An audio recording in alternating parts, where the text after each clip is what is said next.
Hey, what is up guys, it's KKB. With Josh Williams' moment at Atlanta this weekend, I thought this would be a good video to post for this week's upload.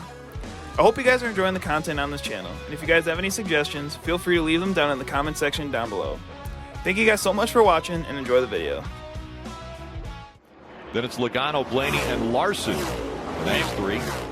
Big battle off of turn 4 here. And into the wall goes Bubba Wallace. And he comes back across the track, tags the 5. They're both in the wall, and the caution comes out. Clips the 20 car of Christopher Bell. Christopher Bell hard into the outside wall.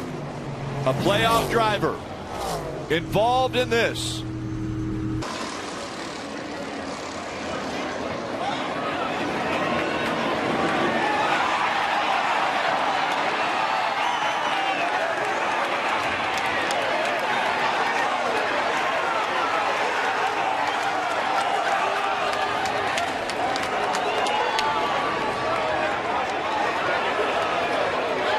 Literally, Bubba Wallace, obviously, exceptionally frustrated. Nascar trying to get him calmed down.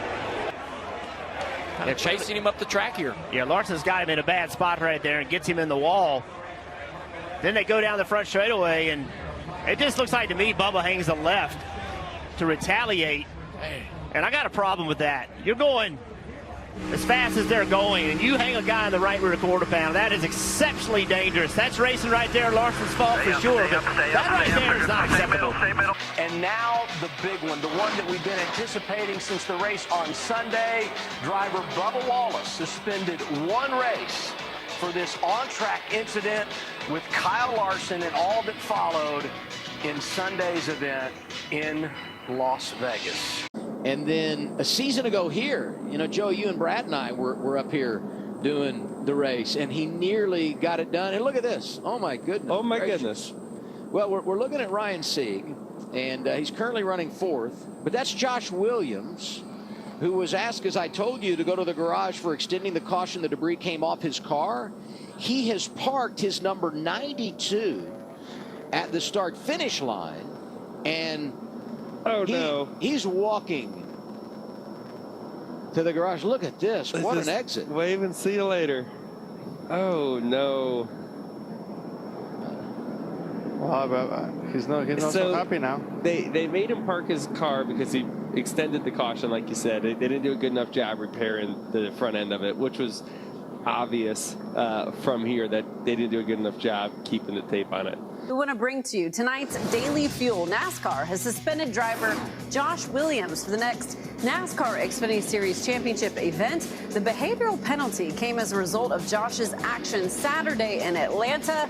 After sustaining damage in an accident, Williams was told to park his car when repairs came off of the vehicle. Unhappy with the news, Williams indeed parked his car, but he did so on the racing surface at the start-finish line, and he walked away.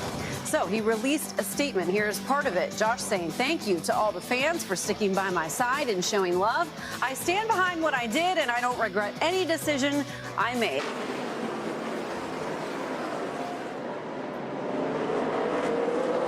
And Kenseth cleared by Logano. Maybe no. Kenseth takes him out. Logano into the wall. Caution comes out, and the crowd roars.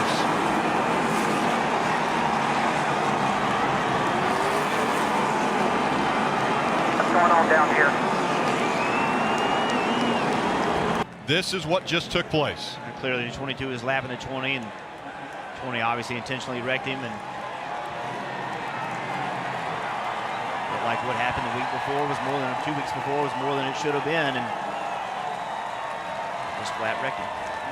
In the last 15 years, 4 drivers have been suspended for on-track altercations. However, Matt Kenseth is the first Sprint Cup driver ever to be suspended for actions in a Sprint Cup Series race. These other 3 were either truck or Xfinity Series actions. So here really is the big question to you guys. Do you agree with the penalty?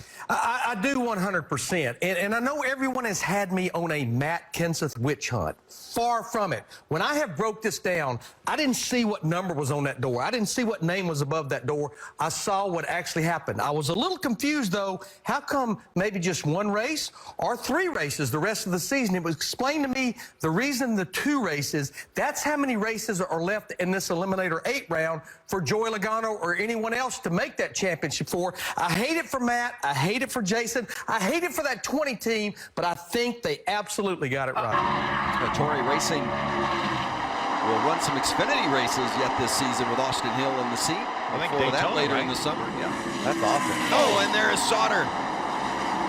So we just saw Sauter move the 16 of Austin Hill. I would guess that there probably was some contact that precipitated this. A payback, possibly. Well, let's see. We saw Sauter move Hill. Hill repaying the favor and put Sauter in the wall. Yeah, there's no question that I'm sure Austin Hill didn't like the way that that he got sent down into turn number 1.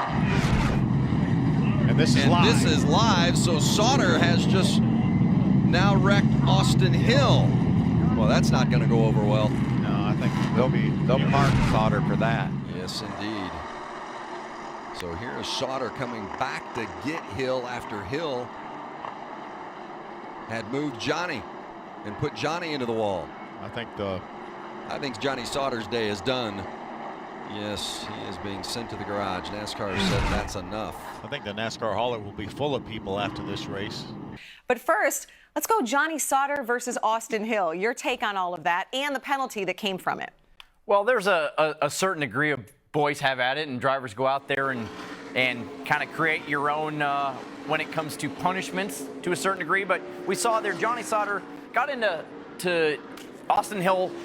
We didn't see if anything happened before that, but obviously there was contact early. Austin Hill didn't like it, got on the back of Johnny Sauter, repaid him, and then Johnny Sauter here basically waited back in the pits and then went back out on the racetrack and throttled up and made sure he took out Austin Hill. Kyle Busch is going to do it right here, though. James Busch moves up the racetrack. Ooh! Very close. Down to the apron goes Kyle Busch. Then he shoots up the racetrack, almost gets into the 31. And here comes Hornaday for second, trying to take that spot away. How about that young driver, Ron Hornaday, trying to get by Kyle Busch here?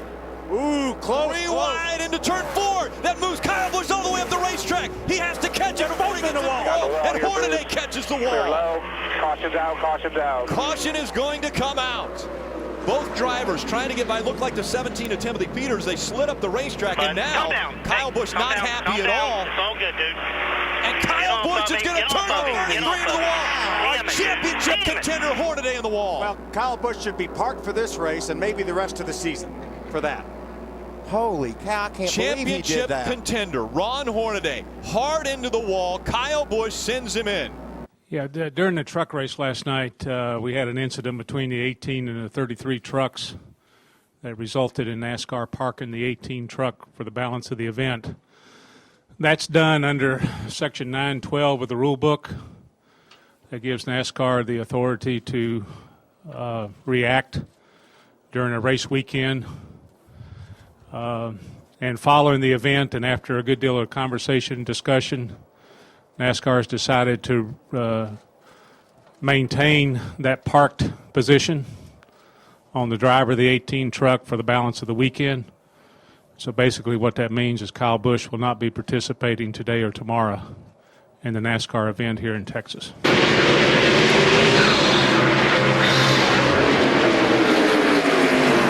See again, Terry Cook is able to beat Robert Presley with the lap truck down into turn number 1. Matt Crampton has to race with him to get by. Oh, Corey Gibbs around he goes. Round he goes, spinning around, and caution will come out again, and that'll be the 11th caution flag. There's Kevin Harvick in the 6th truck. We saw Corey Gibbs get in the back of Kevin Harvick earlier. I'd say that was probably returning the favor short track style right there, Doc. They don't do that, do they? I mean, if somebody gets hit, you don't pay them back, do you? No, it's probably all accidental. It's probably an incidental contact. Absolutely. Yeah, that's racing. It's a racing incident. Let's see what happened here. Watch the 6 and the 20. Little bit of contact there. A little bit of contact, and around Corey goes. Yep, might have had some contact there. And Ray. Well, Jerry, Kevin Harvick Harvick's on his way to the garage. He's done for the day, not because he's tired of racing, but because NASCAR said you're not going to race anymore. And here's the reason. Not because he spun Coy Gibbs, but because he said on the radio before it happened, I'm going to go get him. So it was definitely intentional. NASCAR heard it on the radio, and they've said, Kevin, you're done for the day. And so the lesson there is don't ever tell anybody what you're going to do, I guess. That's exactly right. I mean, obviously you shouldn't do that, but... Even if it goes from week to week, you're not supposed to tell what you're going to do. But now, isn't Kevin on probation from that altercation he had with Greg Biffle in Bristol? That's a different series, I think, isn't it? Yeah, I think it's NASCAR probation.